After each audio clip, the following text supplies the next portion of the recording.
Welcome to the Fitness Oracle, where we have real conversations with real people just like you, with real stories just like yours.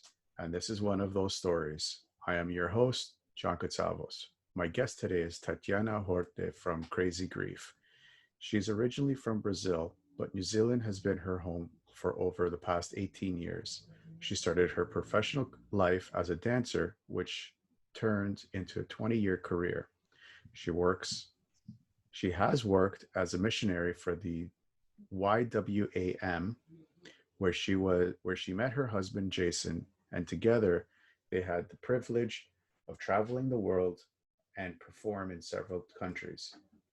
For several years, she also made a modest living through her artwork, holding exhibitions and selling paintings to see her through university, where she completed her bachelor's of theology as well as a degree in performing arts, which led to her becoming a professional actress and eventually moved to achieve a master's in creative writing.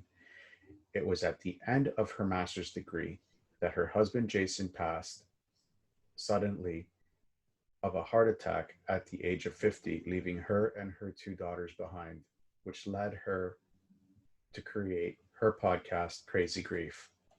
Tatiana, welcome to the show.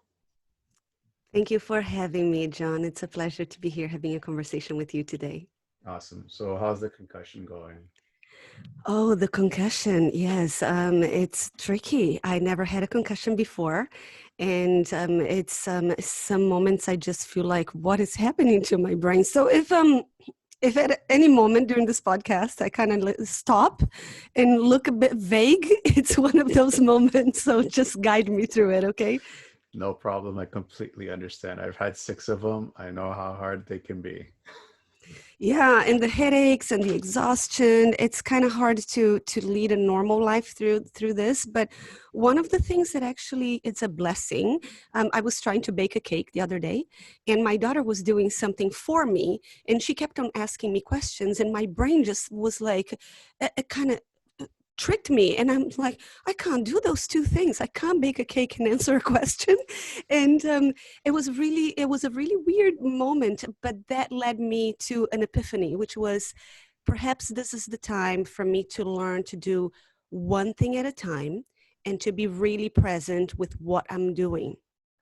I don't know yet how to do that because in my life, I feel like I'm doing several things at the same time before, but now my brain just cannot cope with that. So maybe it's a good time for me to learn this new skill, and be more present with whatever it is that I'm doing or with whomever it is that I am.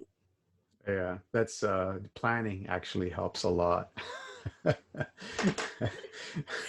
I'm bad at planning, John. I'm an artist. I kind of just go with the flow, And so, yeah, I'm having to learn how to plan, and that is It'll another come. skill. It'll Oh, it's come. another skill. Yeah. So walk us through your the final days of your master's degree, when your better half left this world. What followed after that? Okay, so basically what happened was I had already finished my course to some degree because I had submitted my thesis. It was a master's in creative screenwriting. And so I wrote my first feature film. I had written short films before, but this was my first feature film. And it was very much based on my personal story coming to New Zealand as a Brazilian, marrying a Maori, and the clash of cultures. And so it was kind of like a drama/comedy. And Jason had a lot of input into it, and I spent a year writing that through my course. And so there was a lot of him as well in that script, and in he was a big part of my career in so many ways. I always drag him to help me set up the stage and do different things. And so I had already submitted all of it, excuse me. And I got a message back from my tutor saying that he had to resubmit to a third party to grade it because there was some discrepancies. I can't remember exactly what happened. And so I wouldn't be able to get my results back, but he said it was really promising, and so what I did was, while I was waiting for, my final notes or submission from my thesis to be approved, I started pitching my script and writing, treatments and everything else that would go with it to start presenting it to producers. And Jason, at the time, Jason was a counselor. Like, he was working at a all boys Catholic school, and we have two daughters. So we had the first pregnancy that we had was a boy, but we lost that baby before the baby was born. And so he always wanted to have a boy, and so he got 1,700 of them. And he was working with the boys, and he loved it. He was so involved with them. And while this is happening, I am trying to pitch my film. And Jason, because I was studying and he was so supportive of me, he had, for the time of my master's, he held two jobs. His second job was in the movies as well. Both of us kind of were in and out of the industry several times. And he was working for this movie called Power Rangers. And he was on set when he passed away. And it was in a Tuesday evening, the 9th of May. And I remember him saying to me, he left after dinner, and he said, "I'm going to be home really late tonight, honey. It's going to be a late shift. They're going to be filming until late." And then 10 o'clock, there was a knock on the door, and I thought it was him. And I just went, "Why is he knocking?" And when I opened the door, it was my brother-in-law. And even before he said a word, I knew that that Jason had died. And it was like, that moment was like, I'm sorry, I get a little bit emotional just thinking No, about it that's now. totally fine. That moment was the moment where I felt like the whole earth cracked, and my life felt like it was over with Jason's life. Yeah. So needless to say, I didn't do anything with my script anymore. I just I stopped acting. Basically, I stopped because I could not do anything. I fell into a dark depression. I had anxiety. I had panic attacks, which I had never had before. So I thought I was dying all the time. I had very physical. My grief was very physical, and it showed up in all sorts of physical symptoms, which I then start thinking, am I going crazy? Am I losing my mind, as well as my health, as well as my husband? And on top of that, of course, I had the kids, and they were 15 and 12. And my family's not in New Zealand. We have Jason's family, who's very supportive, and I thank God for them. But in times like that, you need your family, and so it has been a really huge catastrophe and a huge trauma for me and the kids. How did you cope during that time? Poorly, very poorly. I am very fortunate to have amazing friends, and Jason's family, like I said, they are natives of New Zealand. So Jason was Maori. And so Maori people have a very different worldview than Westerners. They are very family oriented. They are very much, if you need them, they are there. They will drop anything and everything to support each other. And because their worldview is more holistic than ours, I think, they don't see death as the end. They see it as someone dies, they go back to their ancestors, and we find a way to ride the waves of grief. And it was a really important thing for me to be immersed in that kind of worldview, because that was one of the things that helped me to cope. I thought, because I've been, a Christian. My spiritual practices are very much rooted in the Christian tradition, for more than half of my life. And so Jason and I were missionaries, with YWAM, Youth with a Mission, for over 15 years. And so um, I thought my faith and my spirituality were really strong pillars to help me cope. And to my surprise, they were really shaken, because I discovered that we believe a lot of things because they make sense to us rationally. But when your core of your soul and who you are as a human being is shattered, then you start to really question the rational and cognitive things that you believe. And they have to become true to your essence. And so my faith was completely deconstructed after Jason died. And all of a sudden I start questioning, do I believe in God? And if I do, what kind of God? Because people would be saying things to me like, be grateful that he's with Jesus. And I'm like, I am not grateful. Does that mean that I don't have faith? And people would say, God took him because it was God's timing. And that made me feel so angry at God. And I'm like, well, God doesn't need anyone. And I needed my husband. So why would he do that to me? Or some people would say to me, I am so angry at God because he took Jason before his time. And then my response would be like, well, don't be angry at God on my behalf because I really need him on my side. So I was like going back and forth, almost like in this emotional, spiritual seesaw constantly.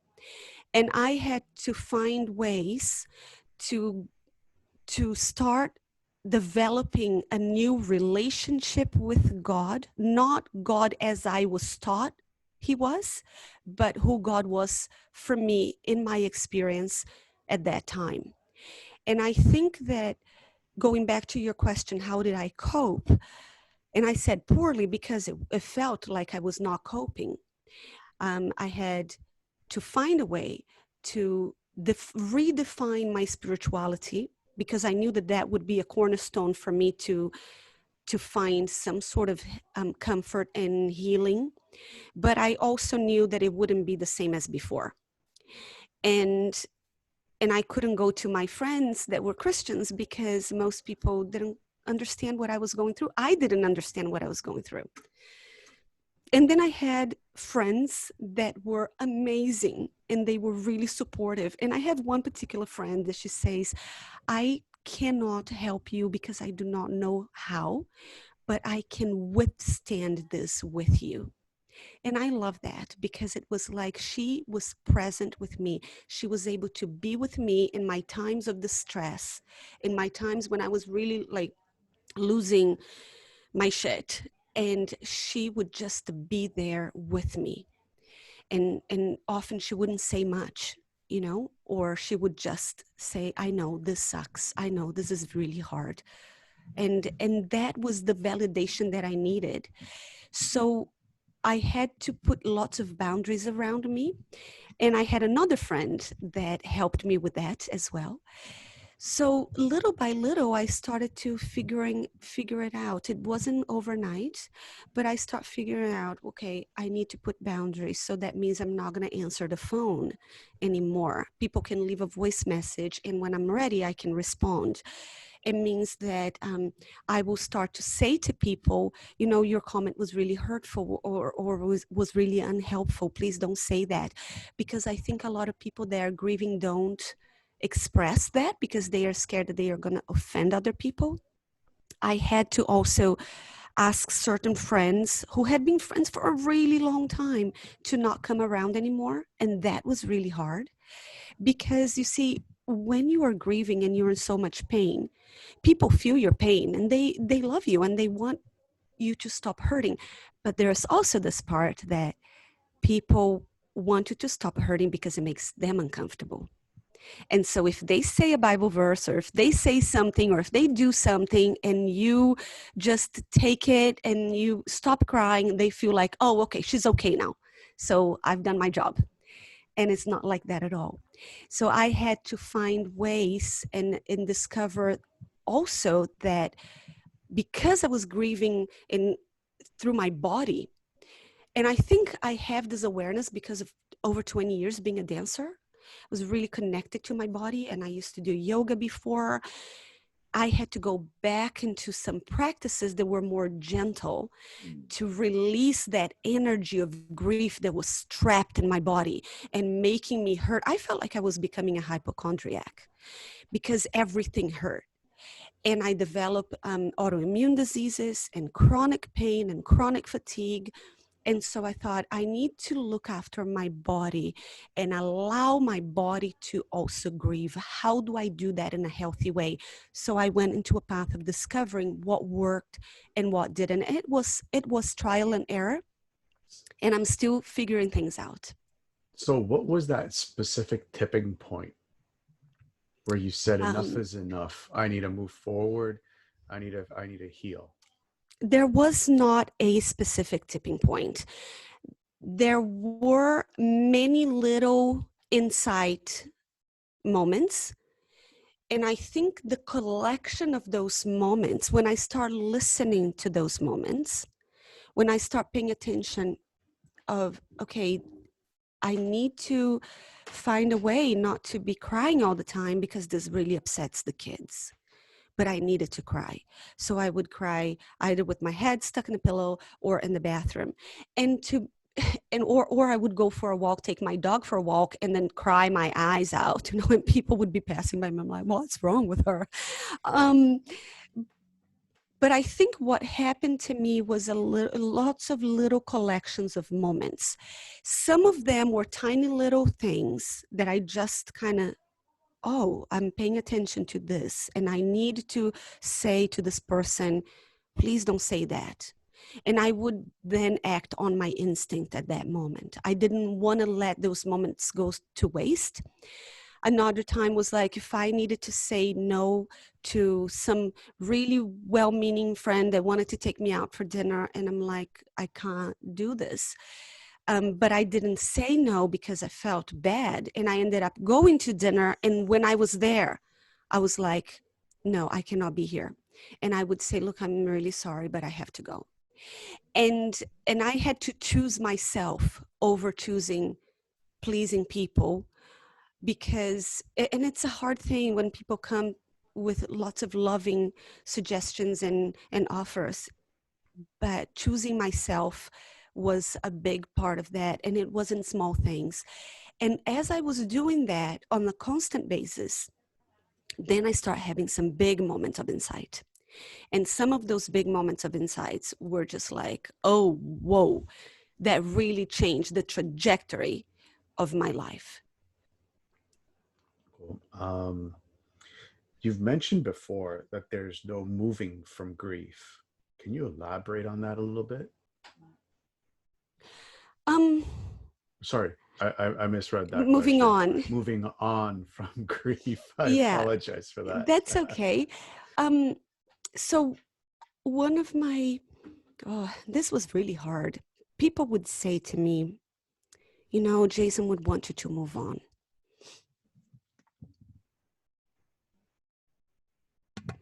Um, I know they meant well, but that was one of the many things that got my blood boiling. And I thought a lot about it. Why am I so upset when people say that? And I'm a writer, so I wrote a lot. One of the ways that I actually cope with grief was through writing. I wrote on my journal. I wrote on Facebook. I wrote. And I was trying to maybe purge, get it out of my system, you know?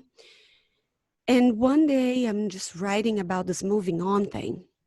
And I start wondering, do I need to move on? What does move on look like? What does it feel like? What does it mean? And to me, and this might not be to everybody, you know, because other people that are grieving, that phrase might actually be what they need. But in my experience, for myself, that was really hurtful because it meant that I had to leave my husband behind of 20 years of a relationship that defined and changed who I was. my identity was so wrapped up in the woman I became because I was married to Jason, that to move on would mean to forget, to just leave Jason behind and get another husband or figure something out to do with my life and enjoy my life and negate the grief that I was feeling. And I felt that this was dishonoring to Jason and dishonoring to our marriage, to our relationship, and dishonoring to me, dishonoring to our children. Because I thought, well, there is no moving on from grief, really. There's only moving forward with it. You can move forward with your grief, but you cannot move on as in leave everything behind, including the pain and the grief, and create all of a sudden your life is not a blank canvas for you to start again. Your life is a messy, just it's a messy building that has been imploded. So you have to start to rebuild brick by brick, but to rebuild, you need to deal with the rubble that is there. You can't pretend it's not there. You can't paint it over it. And so for me, I had to decide how I was going to move forward with my grief in a way that was healthy so that my children wouldn't lose two parents. Because that's what it felt like at times, that I was losing my mind, I was losing my health, and that I was going to end up hurting myself, or even just being really honest, I had suicide ideation all the time because I was hurting so bad. And so for me to decide to move on, I start gathering all those little insight moments that I mentioned to you and honoring them and stepping into, my intuition, my inner guidance is showing me this. I'm going to honor that. And the more I did that, then I start realizing that for me to move on, I would have to carry the grief with me. How do I do that in a way that doesn't crush me? I didn't kind of know, but then I had a really pivotal moment in my life, which was a few months after Jason died. The kids went to a youth camp, and I was by myself for the first time, completely by myself. And I thought, before they go, I am going to organize some catch-ups with some friends. I'm going to, figure out my schedule so that every day I can see someone. I can have somebody for dinner or go out for dinner with someone, so I'm not completely alone. I made a list of shows I wanted to watch that I never got the chance to. I thought, it's okay, I can do this. And the first day, my friend, something came up with her kid. Her kid ended up in hospital, and she couldn't meet with me. And I thought, that's fine. I'm going to go to the supermarket, and I'm still going to shop what I was going to cook for both of us for dinner. And I will just cook it for myself. I bought a bottle of wine. I bought a steak. I came home. I put some music on, and I cooked my meal. And then I sat in front of my meal, and I couldn't eat. That's another thing. I lost 10 kgs in a space of 3 weeks after Jason passed away. So eating was very hard. Eating was very hard. Breathing was very hard. Sleeping was very hard. So that day I'm sitting there in front of this beautiful steak, and with a glass of wine, and I just could not eat. I couldn't swallow the food. So I drank the glass of wine, and I'm not a big drinker. Like, I would go out with Jay, once a week at a date night. I might just had a lolly drink, a pina colada or one glass of Riesling, and that was it. Well, that night I drank the whole bottle of wine, and it was the first night that I slept through the night. And of course I woke up feeling horrible. But then I did the same thing every single night, because it was this weird thing. Every single friend that I had booked could not, for legitimate reasons, meet with me. So I ended up every single night for 5 nights in a row drinking a whole bottle of wine. This is somebody that has no alcohol resistance whatsoever. And my kids were coming back. On the sixth night, they were coming back the next day. I went to, here in New Zealand, they call it a liquor shop.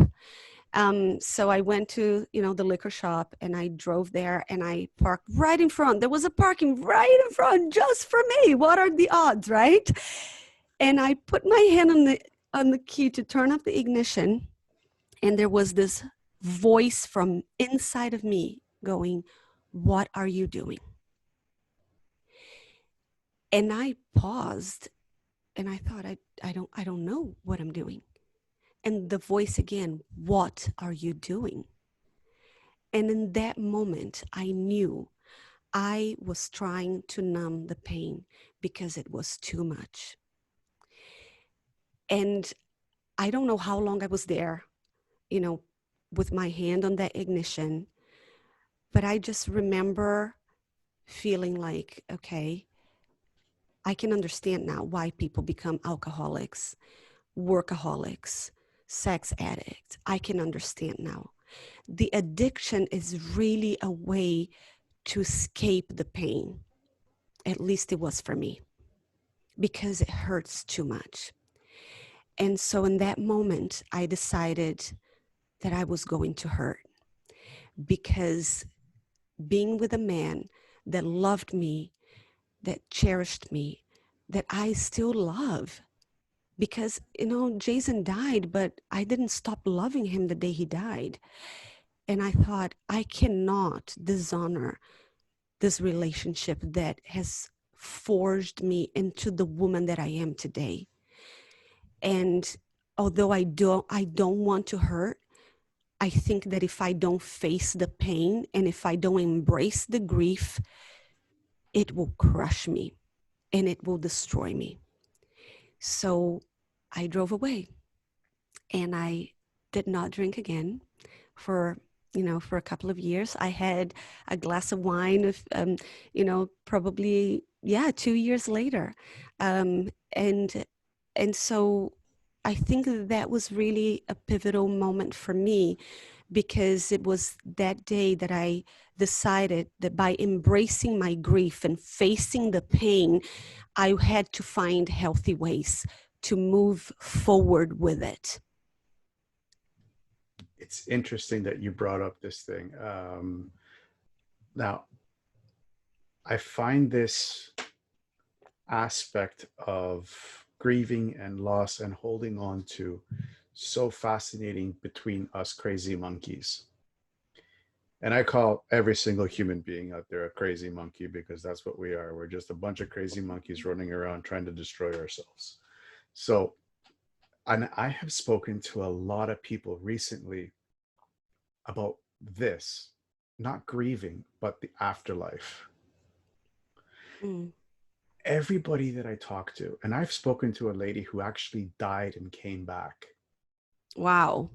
and she said that it was magnificent, that she didn't want to leave. So I Mm. find it fascinating. Why do you think that we feel that need so bad, knowing that where we're going is actually a better place? Why do we feel that missing, that the fact that we're hurt? Is it a selfish thing? Now, not to knock anybody who's grieving out there. I'm not trying to do that. I'm just trying to understand, where does this grieving come from? Will we? It, um, I can't speak for everybody else. I can only speak for myself. I am not a grief expert, but I have become an expert on my grief. And for me, the pain comes from the severing, the separation. So, and that separation is different for every person, because even my kids, they had a relationship with Jason as well. But the two of them had a very unique relationship. It wasn't one like the other. Both of them lost a parent, but it affected them in different ways because their relationship was unique with this one person. And so when someone dies, at least in my experience, because I had several people that I love very dearly dying, it's it's that separation that it feels like a part of you has been ripped away. And that hurts because we are human. And we know that there will be something amazing after that. Well, some of us know, some of us don't. It depends on your spiritual practices, on your beliefs. For some people, there is nothing. For some people, there is heaven, and then there is the possibility of hell, and they don't know if their balance is going to tip either way. For some people, is this knowing that something good's coming, and they don't know exactly what it is, because most of us just don't. It's a big unknown, right? And I think for me, the pain, the distress, the anguish really comes because when a person that you love dies, it's not just that you lost that person, you lost everything else that could have come in the future with that person here. Of course, you're still living, and you're still going on, and there's other people that you love there, but that person meant something that was so unique to you, and ripping that person away, which is what death does, leaves this hole, this absence. And absence is not nothing. Absence is filled with a lot of stuff that makes us feel really uncomfortable and distressed. Absence is filled with the loss of hope. There's lots of dreams that you build together with this person that they will never come. So you grieve that as well as their presence not being here.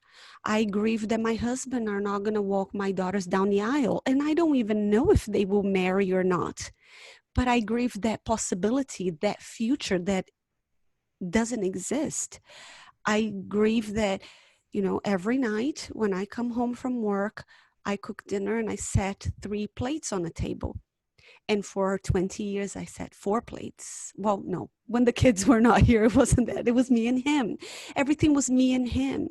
And so, say, for example, when you marry someone or when you become committed in a relationship with a life partner, you have to deny certain parts of yourself, or you both have to come to a compromise so that the two people can become one, right? And you do that in different ways. Some people have joint bank accounts and all your debts are shared, and you share the responsibility with the kids and the old parents, and you share your dreams and your anguishes and the crap stuff that goes on at work. And then all of a sudden that person is not there. So there's nobody to share So anymore. it's basically just created this giant hole in your life that you can't fill and you don't want to fill. It's not that you don't want to fill, but you cannot fill. There's no way that, so if we go back for when I lost my baby, my first pregnancy, people would say to me, "Oh, don't worry, you're gonna have other children." And yes, I did have two other beautiful, lovely kids. They do not fill the hole that my baby left. Nobody can fill the space of the person that died. No amount of alcohol, no amount of work, no amount of making meaning through good things can fill that space. That's what I mean by moving forward with it. You carry that hole with you. What I have discovered is that the hole, the emptiness, is always going to be there. But what you can do is to grow your life around it, so that as your life grows around it and you expand and you have other children, or you have a new relationship, or you find a new purpose and a new meaning in your life, and you find a new creative endeavors, or whatever it is, you add those things and they become a safety around that hole. But the hole is always going to be there. Um, I usually ask this from a lot of people, but it doesn't seem fit here. So The question is, do you ever feel like quitting? But you don't have that option. No, I, well, I do. I have the option. I think everybody that is grieving, and there is ways in which we can harm ourselves through our grief. Um, and so, yeah, sometimes, to be honest, sometimes I do feel like quitting, but what does quitting look like to me would basically mean that I wouldn't be here in this world. I would choose to exit through my own means, which I think the price for that would be very unfair on my children. And very And unfair to yourself as well. yeah, because I would be robbing myself of the opportunity to allow the pain and the grief to help me grow. And in doing so, share my experience with other people, because John, honestly, it's too much pain to go to waste. I feel like, and that's why I started my blog, Crazy Grief, and then that led me to write a play, and that led me to start a podcast, because it's too much pain to be wasted. I feel like I need to do something with this pain. And if this something is just create a space so that people can have conversations about it, so that it's not so taboo to talk about grief and death and dying, so that we can find healthy ways to live with that, because dying is the only certainty we have in life.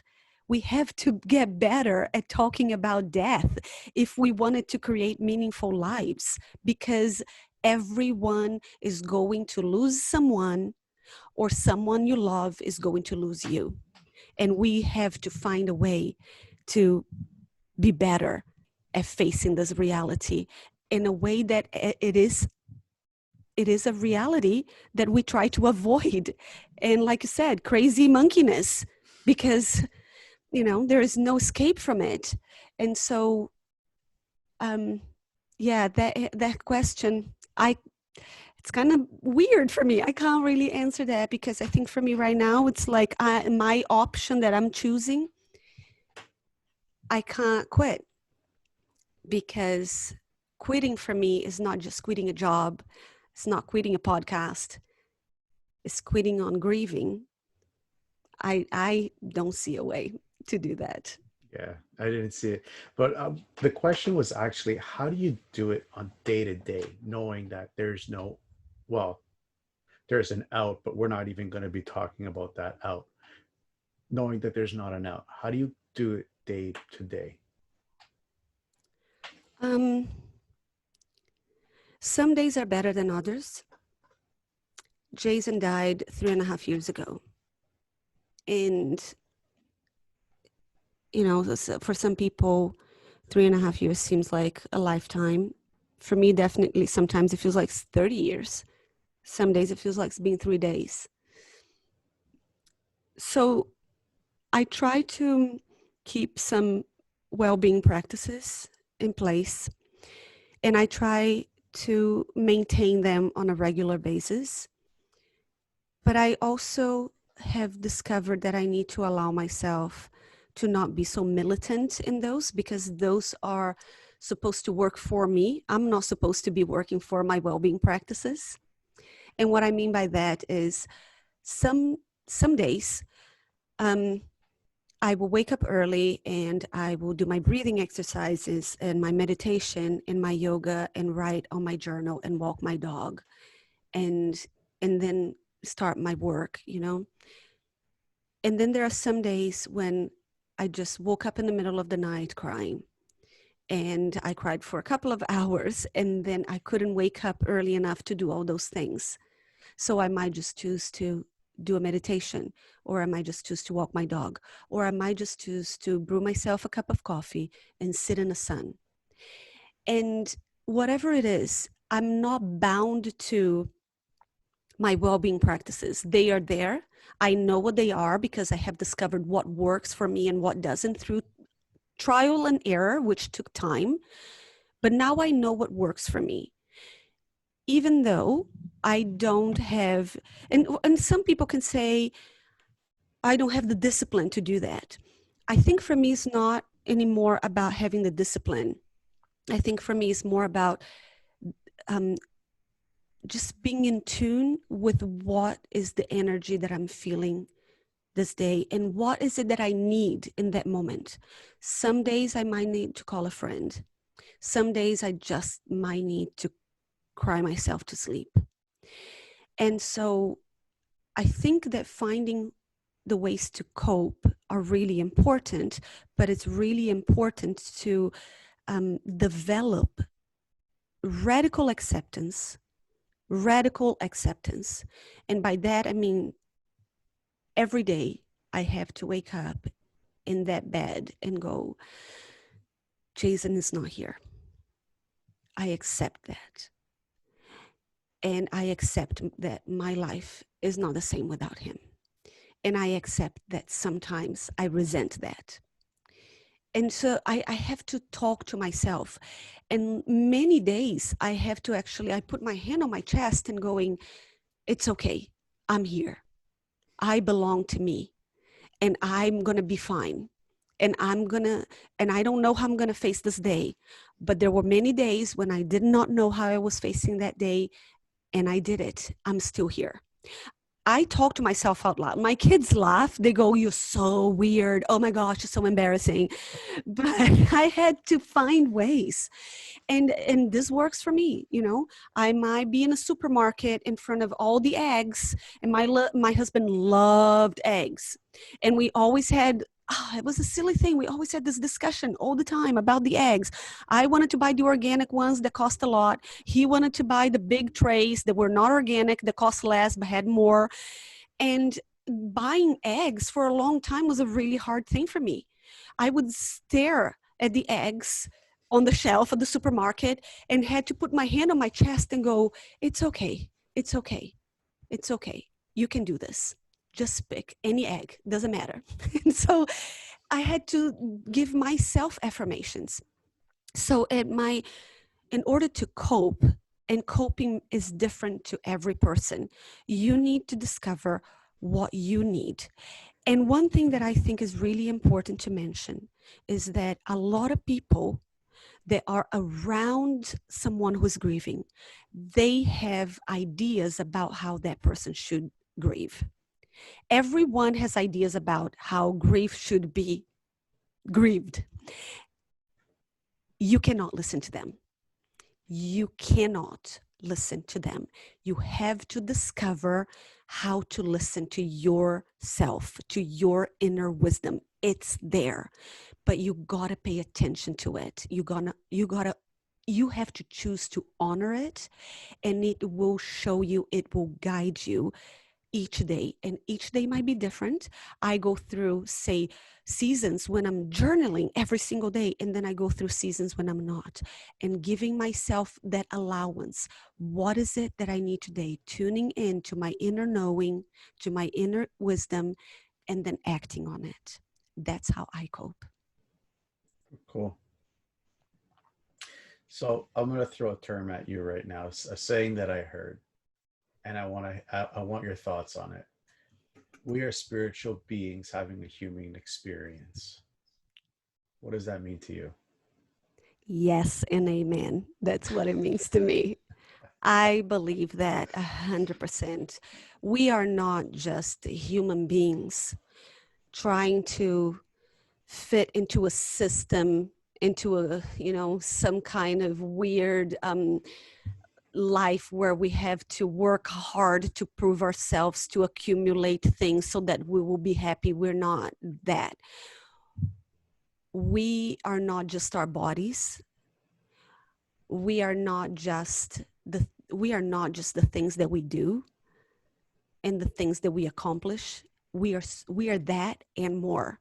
But I think that ultimately we are spiritual beings having a human experience. And while we are here in this life, before we pass on, like I said, every single one of us, we had a passage into this world when we were born, and we have another passage out of this world when we die. And while we are here, we have all these human experiences. And I believe the human experiences that we have, they teach us how to grow and how to be more in tune with our spiritual part. A lot of us, though, we go through life numb to our spirituality, numb to the reality that we have a soul, that we have a spirit. Many people nowadays are really aware of their bodies.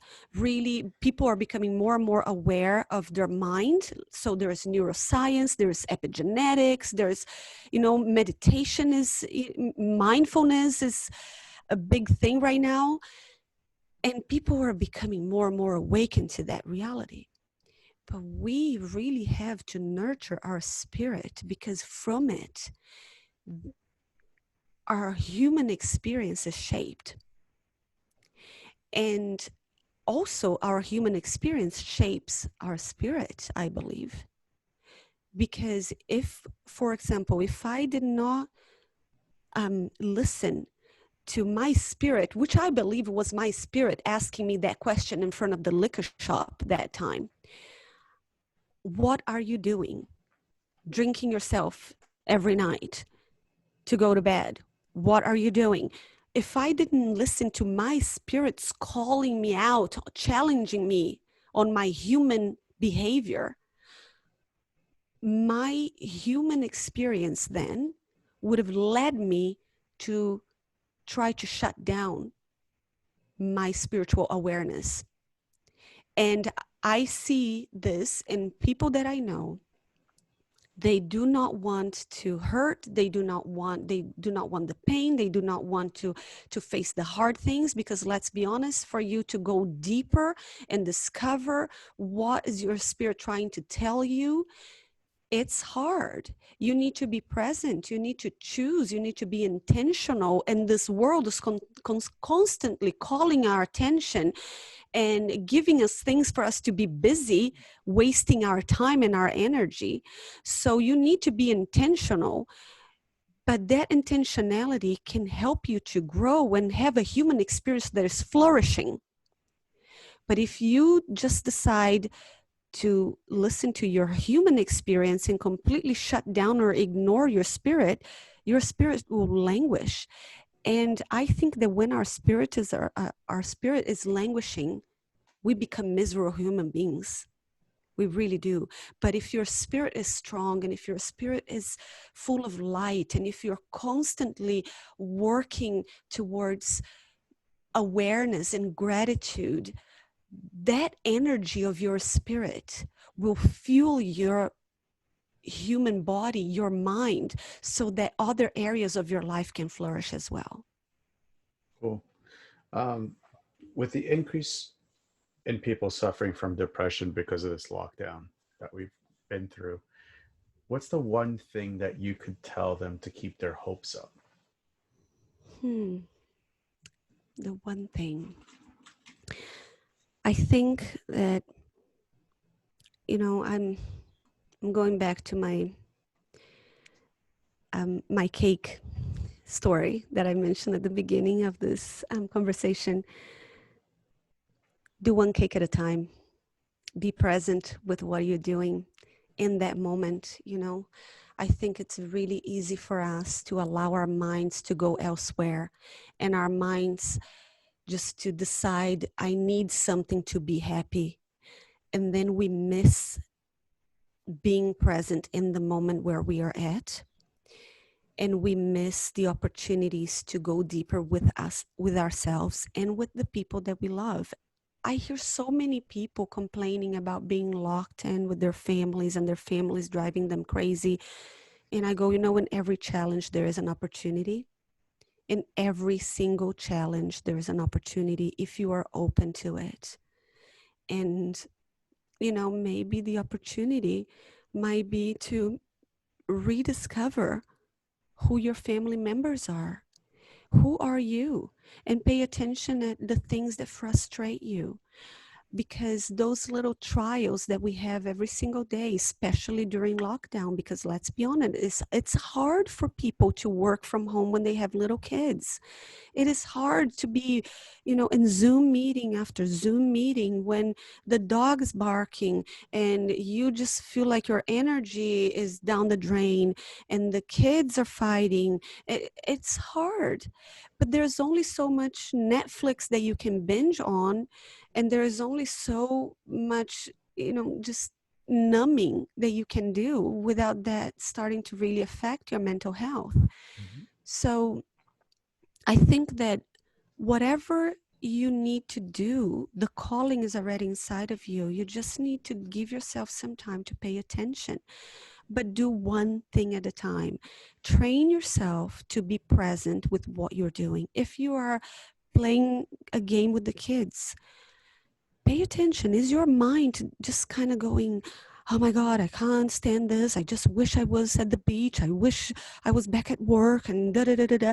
Stop. You have the right and the power to stop your own thoughts and redirect them into right here, right now. I'm doing this, so I'm gonna come back to this, and I'm doing this to the best of my ability. And it might be a mundane thing like cleaning the toilet. If you are there, probably hating it, but you're there. I think that we are so scattered and we don't allow ourselves to be where we are. And a lot of our mental distress can be avoided if we just start minding what is in our mind. Very good points. Very good points. Where do you see Crazy Grief for the next 5 years? Well, where do I see my podcast in the next 5 years? I really hope and believe and dream that this podcast can become a very safe space for candid conversations about grief. Um, I hope that it can bring comfort to people that have to, move forward with carrying the grief of the death of a loved one. I hope Crazy Grief can become financially sustainable because that's really, really hard to do, holding two jobs as a single parent now. Um, but more than anything, I think if I can think about, okay, 5 years from now, I want people to email me and say, thank you so much for this episode because it helped me. It helped alleviate the suffering. And if I can do that for a handful of people, that would be awesome. And if I can do that, it's not about the numbers, but the quality of what people receive from me. Because I remember when Jason died, I felt utterly alone. And so if I can somehow alleviate the loneliness for people, even if it's one tiny little drop of a podcast a day, that would be, I would call that a huge success. And I would love to be paid to talk, so that would be great too. Wouldn't we all? um, this is the one question I ask everybody, regardless of what they are, where they are in their lives. If you could pick up the phone right now and call yourself when you were 20 years old, what would you tell yourself? Oh, wow, that's a good question. I would say, girl, you are enough. You do not need to try to fit into anybody else's box. Just be yourself. I would say to myself,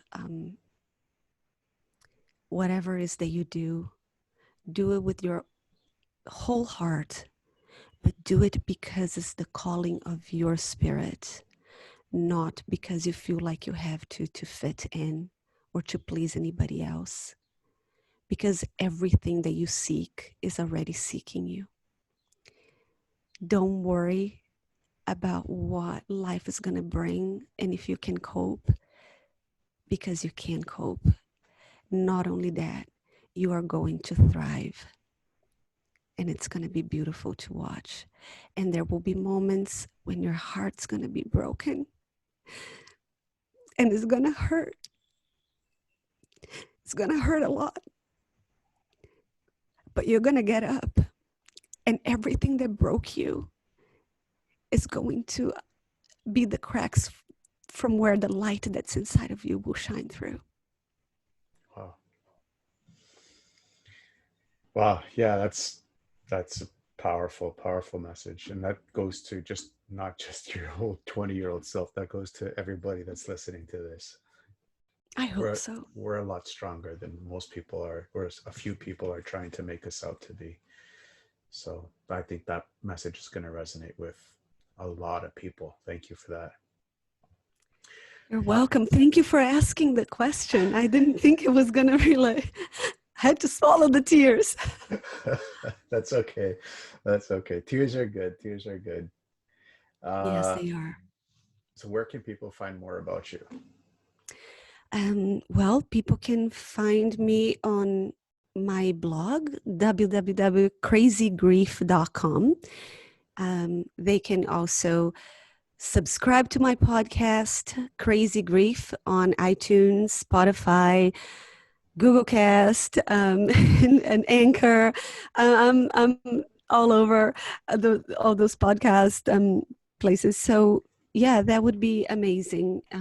I would love to get some 5-star ratings and some reviews because I'm just starting and I know I have a long way to go to make this podcast really amazing, but it would be really great to get some support and some feedback, yes, so that I can find what guests people want to listen to and what topics they would like to talk about. Yeah. So Crazy Grief on iTunes, Spotify especially. Yeah. Cool. Cool. Any final thoughts before we sign off?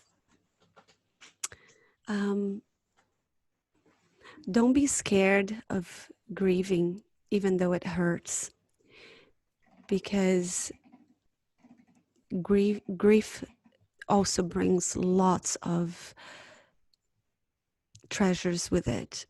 There are things that I could only have discovered and uncovered because my husband died, because I faced the grief, because I embraced it.